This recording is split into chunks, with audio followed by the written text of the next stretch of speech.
Mga kabisnes naming minamahal, makikisuyo po kami. Naglalambing po kami sa inyo. Kung maaari po sana ay pakisuportahan natin Taong Gala. Pakisuportahan po natin Taong Gala. Analisa Reality Vlog.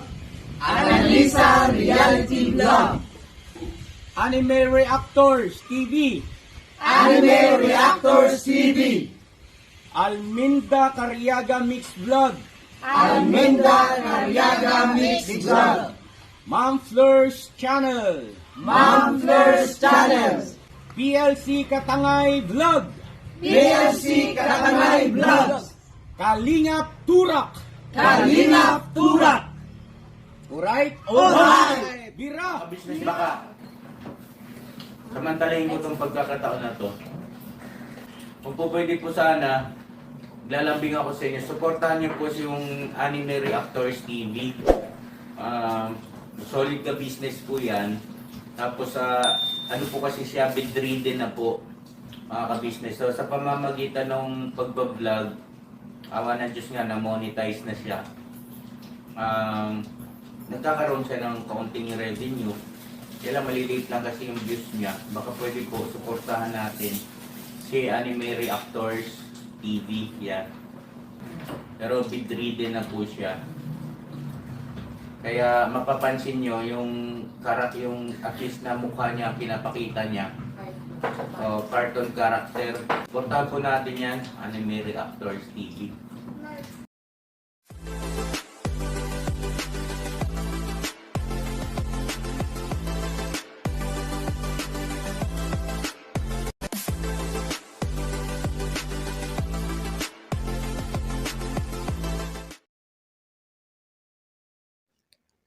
Hello guys, mapagpalang araw po sa ating lahat. Narito pong muli ang inyong lingkod, Anime Reactors TV. At sa mga hindi pa po nakaka-subscribe dyan sa aking munting channel, ay baka pwede naman pong makipindot na po na subscribe button. At makilike and share na rin po ng aking mga video. At patuloy din po natin suportahan ang Mag-amang Ka-Business Official at Papa Dins TV. At ganun din po yung kanilang second YouTube channel na Ka-Business Family, na kung saan ay ang 3M nga po ng Ka-Business Family ang nagbablog dito.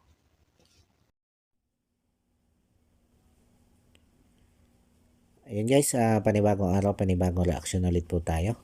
At for today's video po ay gawan po natin ng reaction itong ginawang pagkompronta nito sila Mr. and Mrs. Ka-Business dito kay Ate Mylene.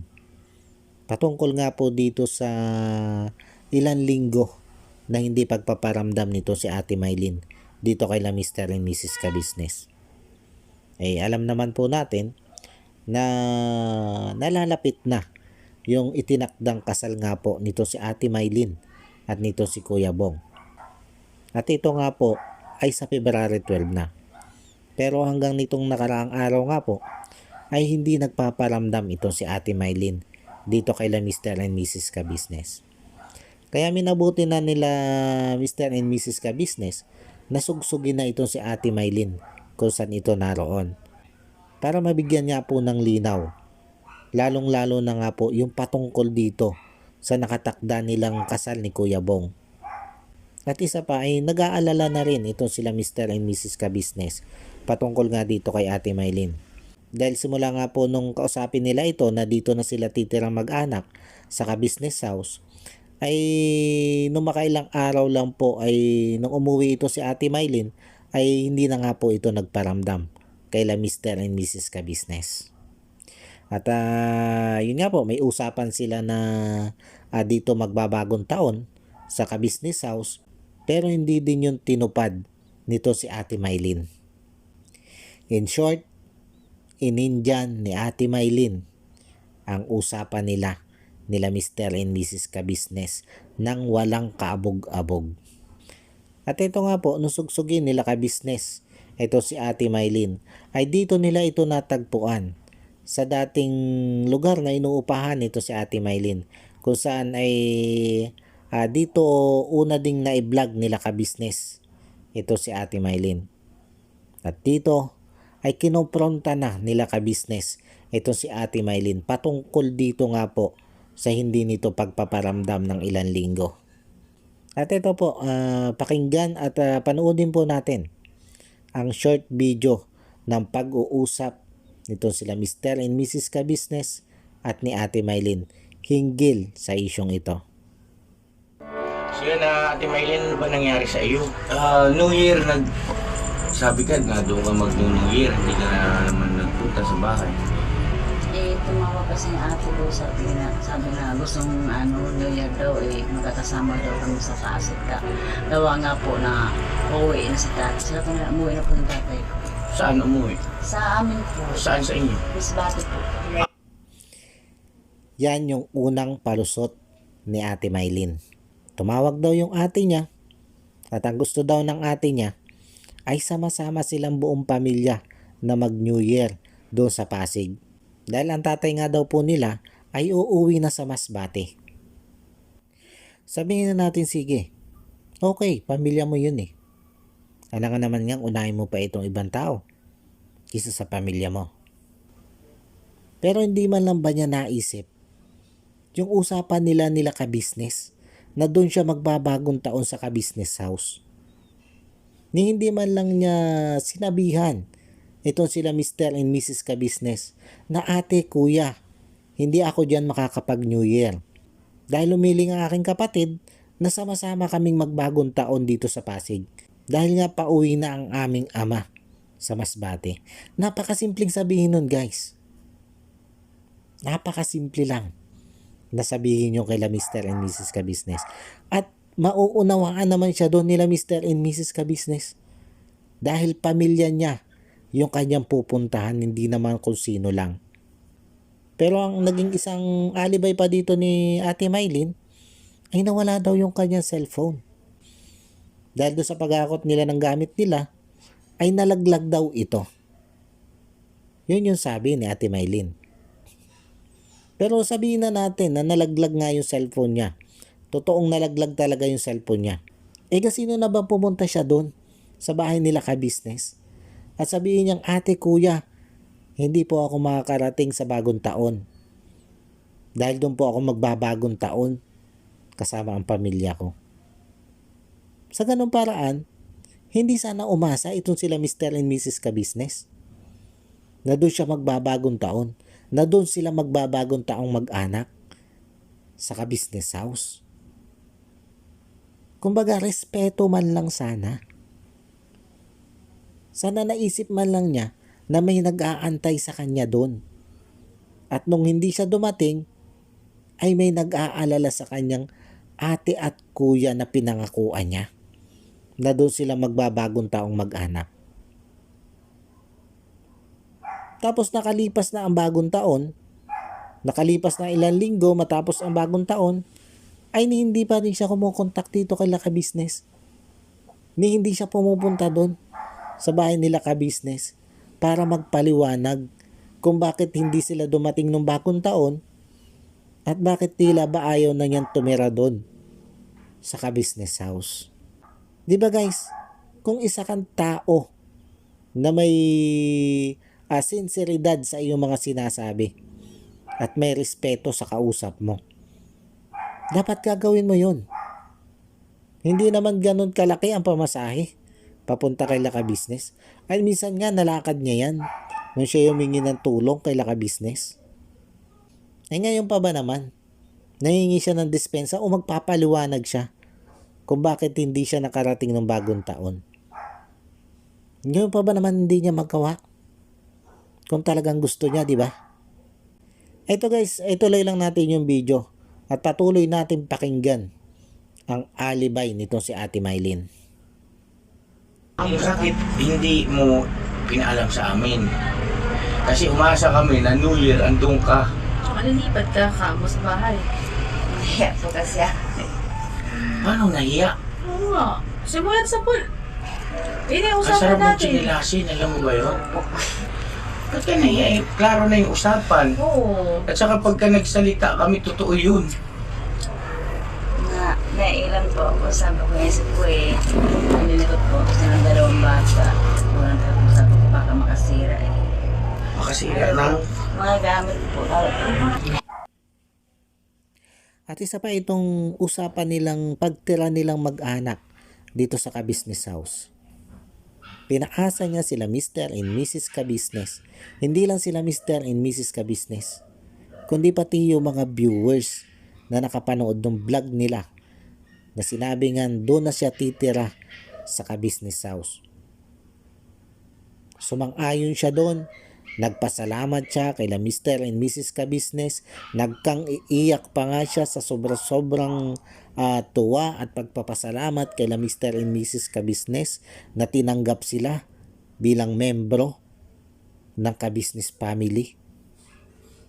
Tapos after nun, ilang araw lang, nawala na siya. Hindi na siya nagparamdam. Umasa ang lahat na doon na siya titira sa ka-business house. Tapos ito yung sasabihin niya na nahihiya siya dahil baka daw makasira ang kanyang mga anak na mga gamit doon. Baka daw makabasag dahil malilikot daw ang kanyang mga anak. Nahihiya siyang ganun. Kaya ang ginawa niya, nagtago at hindi nagparamdam kay Mr. and Mrs. Ka-business. Alin kaya yung nakakahiya doon? Yung hindi ka nagparamdam ng ilang linggo dito kay Mr. and Mrs. Ka-business? O kung yung magsasabi ka ng totoo na ate kuya, hindi ko na po tatanggapin yung offer nyo na dyan ako tumira sa ka-business house dahil nahihiya po ako na baka yung mga anak ko ay makabasag ng mga gamit dyan. Simple lang sabihin yun, guys. Ikahihiya mo. Yung ba talaga yung totoong dahilan, Ate Maylin? Kaya lang sa mga sinabi mong yan, halatang halata ka kasi. Halatang halata kasi na gumagawa ka na lang ng dahilan para hindi ka dyan tumira sa ka-business house. At maging si Mrs. Ka-business ay nahalata ka kagad. Kaya ito yung sinabi sa iyo ni Mrs. Ka-business. Eto, pakinggan natin. Makasira o ayaw mo doon sa bahay? Hindi. Kasi parang mas Yung totoo, ate. Opo, mas parang sa totoo na parang nailan po. Eh bakit nung huling vlog natin, papasalamat ka na, tuwang-tuwa ka. Opo, sana. Totoo yun, guys. Napanood naman natin. Nakang iiyak pa nga ito sa tuwa at sa pagpapasalamat kay Mr. and Mrs. Ka-business. Dahil bukod nga sa membro na sila ng ka-business family, ay sagot na nila ka-business ang pag-aaral ng kanyang mga anak hanggang sa college. Wala na siyang poproblemahin sa pag-aaral ng kanyang mga anak. Maging sa pagkain, sa upa sa bahay, wala na siyang poproblemahin. At dahil sa inoffer na yun nila Mr. and Mrs. Ka-business, ay todo nagpapasalamat siya. May paiyak-iyak ka pang nalalaman sa pagpapasalamat kay Mr. and Mrs. Ka-business dahil sa offer sa iyong yon. Yung pala naman sa likod nun ay may halong kasinungalingan dahil hindi ka nagsabi ng totoo kay Mr. and Mrs. Ka-business. At ito guys, ituloy natin yung video at alamin pa natin yung malalim na dahilan kung bakit inayawan nito si Ate Maylin yung offer nila Mr. and Mrs. Ka-business dito sa pagtira niya o pagtira nilang mag-anak dito sa ka-business house. Di ganito na lang, Ate Maylin, hindi kami, pasensya ka na, hindi kami masyadong kumbinsido. Hindi naman ibig sabihin sa hindi ka namin pinaniniwalaan. Ano bang bumabagabag sa damdamin mo? Bakit tila nag-alangan ka, no? Na doon tumira sa ka-business house. Ano ba talagang reason? Diretsahin mo na, prangkahin mo na kami. Kaya ganito kasi guys yung tanungan ni ka-business ay malinaw naman na hindi talaga naniniwala ito sila Mr. and Mrs. Ka-business dito sa mga alibay na ito ni Ate Maylin. Dahil kung tutusin, hindi naman talaga kapanipaniwala Hindi kapanipaniwala guys. Kasi ang dami niyang paikot-ikot na salita Kaya paano mo siya paniniwalaan? Kumbaga, dito pa lang, nahahalata mo na na ang bawat binibitawang salita nito si Ate Maylin ay puro kasinungalingan. Ito guys, ituloy lang natin. Parang ano kasi, hindi pa ang bilis kasi parang hindi pa ako handa na agad-agad eh. Mag-asawa kayo ni Bong, ganon. Opo. Yun. Ayun ang tumbok. Yung patungkol sa inyong relasyon ni Bong, hindi ka pa handa. Yun ang talagang Opo. Kasi inaano rin ng mga kapatid ko. Pag-isipan mo muna. Huwag ka munang dalos-dalos, pabigla daw. Yun kasi yung hirap sa kanya. Hindi naman siya pinilit eh. Hindi siya pinilit doon na magpakasal silang dalawa ni Kuya Bong. Tinanong siya ng maigi. Ang sabi lang ni ka-business ay kung kayo nagkakagustuhan ay bakit pa natin patatagalin? Ay di ko nagkakagustuhan kayo, ikasal na agad. Dahil ang gusto nga nila ay itong si Kuya Bong ay matahimik na, mailagay na sa tahimik sa mas lalong madaling panahon. Yun yung point doon ni Mr. Ka-business. Pero malinaw naman doon na hindi siya pinilit. At pinag-usap pa nga silang dalawa ni Kuya Bong patungkol doon sa kanilang kasal. At yung gusto ni Kuya Bong na February 12 ang kasal nila ay kaagad niyang sinang-ayunan.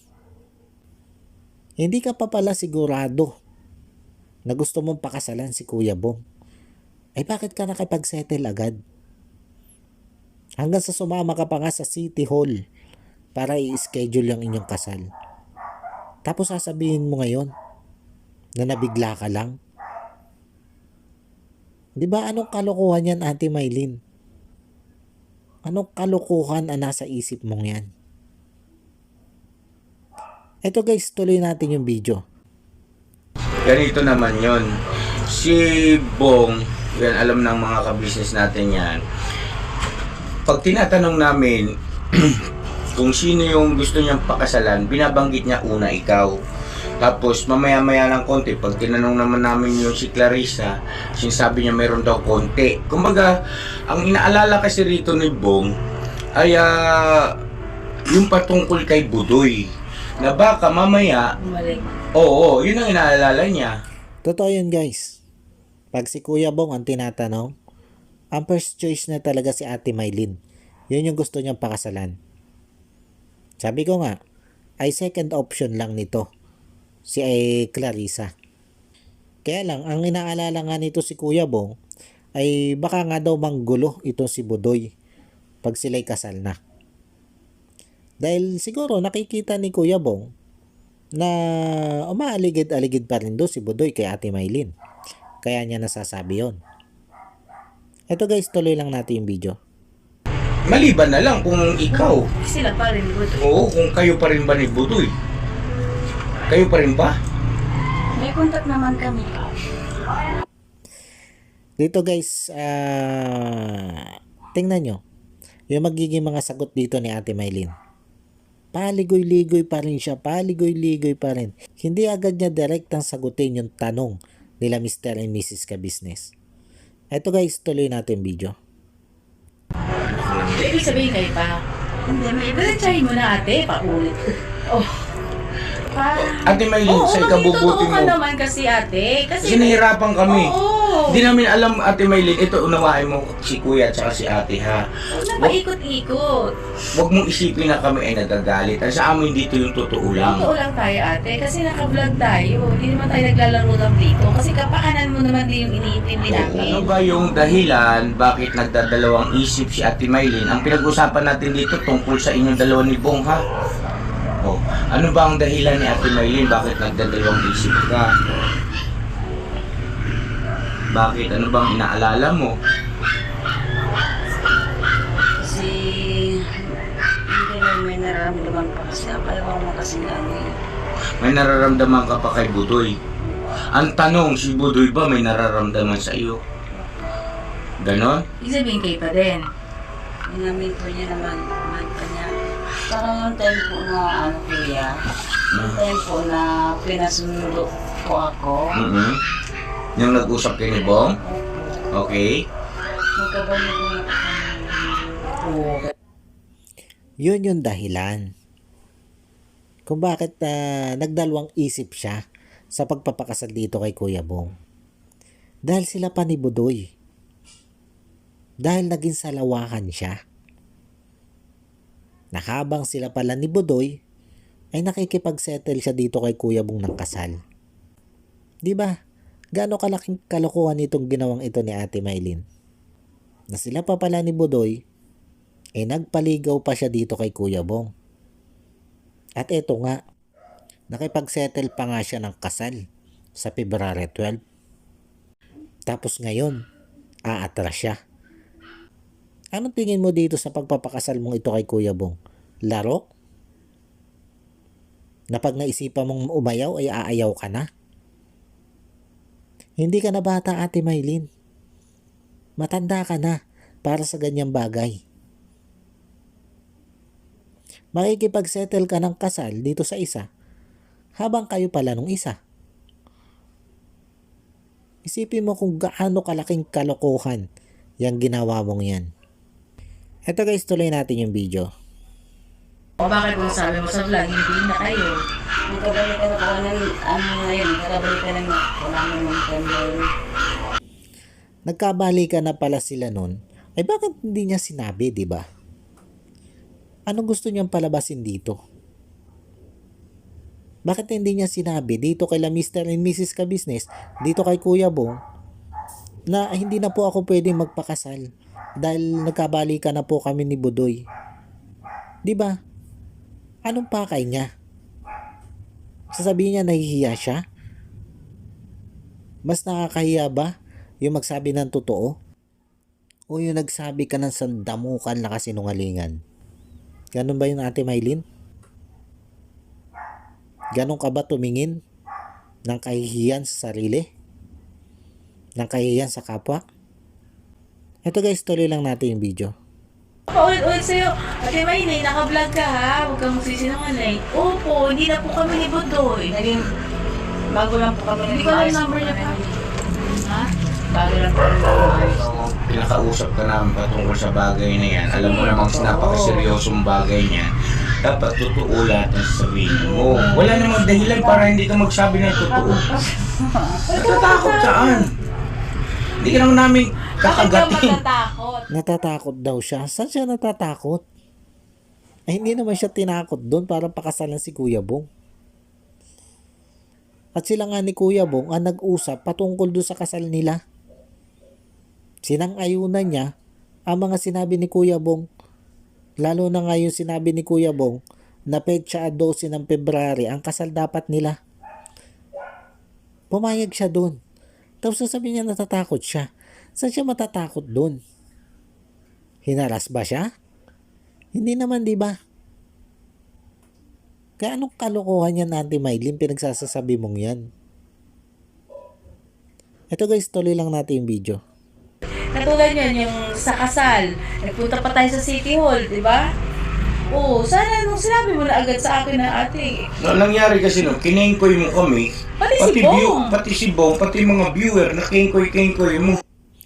Totoo yan guys. Lahat tayo naggoyo nito si Ate Maylin. Lahat tayo umasa eh. Umasa tayo na ikakasal na sila sa February 12. Tapos biglang ito, aatras siya. Dahil sila pa pala ni Budoy. Dahil sabi niya, mahal pa niya si Budoy. At ito nga, nagdadalawang isip na siya magpakasal kay Kuya Bong. Dahil nga si Budoy yung mahal niya eh. At unfair din naman ito kay Kuya Bong. Kung itutuloy pa itong kasal. Napapakasalan niya si Ate Maylin samantalang hindi naman siya yung mahal. Wala din mangyayari sa pagsasama nito kung sakasakali guys. Kung itutuloy pa yung kasal nito, wala mangyayari sa pagsasama nila. Dahil mahirap magsama ang isang babae at isang lalaki na iisa lang ang nagmamahal sa kanila. Totoo yun guys. Ay alam naman natin na ito si Kuya Bong ay totoo nararamdaman dito kay Ate Maylin. Ay kaya lang si Ate Maylin nga ay si Budoy ang mahal. Napaka-unfair nun para kay Kuya Bong. Ito guys, tuloy lang natin yung video. At saka yung ano, pagpupunta-punta ni Bong doon, pagkikita niyo nung ayaw mapunta kayo. Pagkikita niyo ni Bong sa trabaho mo noon, iba nakikita, alam mong nanliligaw si Bong, dapat nun sinawata mo na. Bong, hindi pwede kasi kami pa ni Budoy. Kami na. O kami na ni Budoy. Tama guys. Dapat nung palang nanliligaw si Kuya Bong dito kay Ate Maylin, ay pinahinto na niya ito si Kuya Bong ng panliligaw sa kanya. Kasi nga sila na ni Budoy eh. Ano pang rason para manligaw si Kuya Bong sa kanya?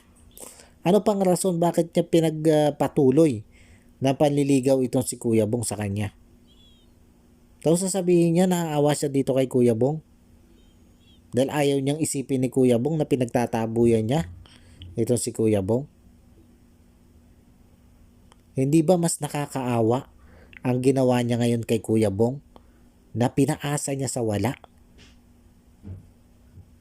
Samantalang kung ipinagtapat agad niya kay Kuya Bong na sila pa ni Budoy, na hindi niya tatanggapin ang pag-ibig nito si Kuya Bong dahil nga mahal na mahal niya ito si Budoy, ay hindi na naman manliligaw ito si Kuya Bong eh. Di ba guys? Mas nakakaawa ang ginawa niya ngayon kay Kuya Bong. Si Kuya Bong ay umaasa na sa February 12 nga ay ikakasal na silang dalawa. Yun yung mas nakakaawang ginawa mo kay Kuya Bong, Ate Maylin. Eto guys, tuloy lang natin yung video. Teka nga ba? Bakit ka nga ba nagsinungaling? Bakit ka nga ba pumayag na ipakasal kay Bong? Noong time kasi na yung nag-aaway kami na gusto na ako sa kanya. Nagagalit ako sa kanya. Kasi laging pagkisilos. Hindi valid reason yan, Ate Maylin. Dahil nagalit ka lang kay Budoy, pumayag ka na magpakasal kay Kuya Bong. Sa tingin mo, tamang rason yun? Sa tingin mo, kapani-paniwalang rason yan? Na dahil lang nagalit o nag-away kayo ni Budoy, ay pumayag ka na magpakasal dito kay Kuya Bong? Kalokohan yan, Ate Maylin. Kalokohan yan. Ayaw ko na lang balikan yung mga komento ng iba nating viewers na patungkol sa pagtanggap mo sa inialok na kasal nito si Kuya Bong sa'yo. Na matapos mong malaman ang lahat ng pwede mong maging ganansya dito kay Kuya Bong, ay tila ba kaagad na pumayag ka na mapakasalan nito si Kuya Bong. Maraming comment sa iyo ang mga viewers natin. Hindi ko na lang pinatulan.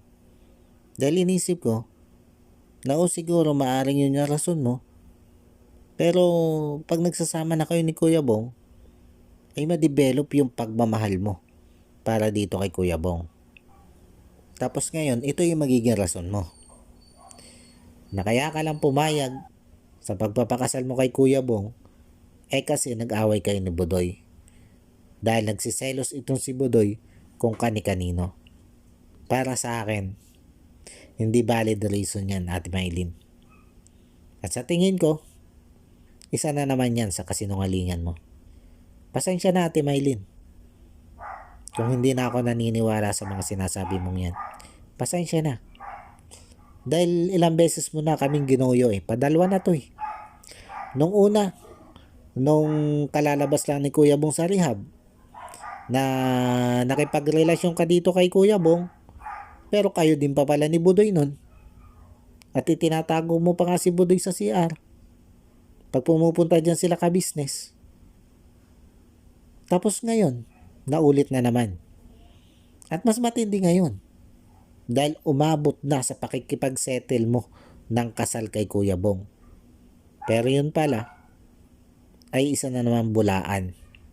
Isang malaking kasinungalingan na naman.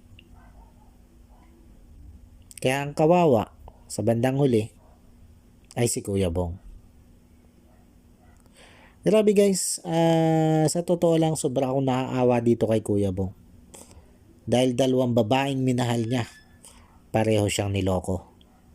Pareho siyang pinaglaruan. Pareho siyang pinaikot. pareho siyang gustong gamitin para sa mga sarili nilang kapakanan. Sorry, Ate Maylin. Dahil yan yung talaga yung tingin ko sa'yo. Nakatulad ka din lang nung ex ni Kuya Bong. Na gusto mo lang din gamitin si Kuya Bong para sa sarili mong kapakanan. Paano guys? Hanggang dito na lang muna po itong aking reaction video ito. At sana po ay nagustuhan nyo itong aking naging reaction dito sa vlog na ito ni Ka-Business. At yun, bago po tayo magtapos ay gusto ko lang pong i-shout out itong si Ma'am Nerissa ng New Jersey. Shout out po sa inyo ma'am, at patuloy po akong nagpapasalamat sa inyo sa walang sawa nyo pong pagsuporta at panonood sa aking mga video. At maraming salamat din po sa lahat po ng blessing na ipinadala nyo po sa akin. God bless po sa inyo at lagi po kayo mag-iingat dyan.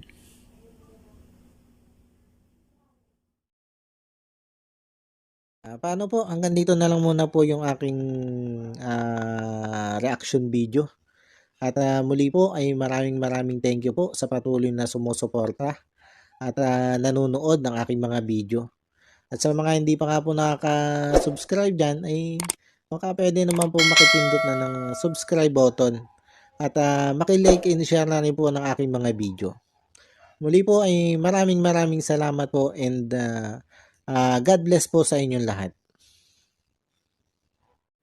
Anime Reactors, shout out po. Suportahan natin yan si Anime Reactors TV. Yan, pakisupport po natin. Siya po ay isang bedridden na mga ka-business. Check nyo po yung kanyang YouTube channel, Anime Reactors TV. Siya po siyang bedridden na, ayan, kahit papano nakakagawa-gawa siya ng mga reaction video patungkol sa Ka-Business Official. Suportahan po natin para kahit papano magkaroon siya ng revenue, may magamit siya sa pambili-bili man lang ng gamot. Ano po mga ka-business.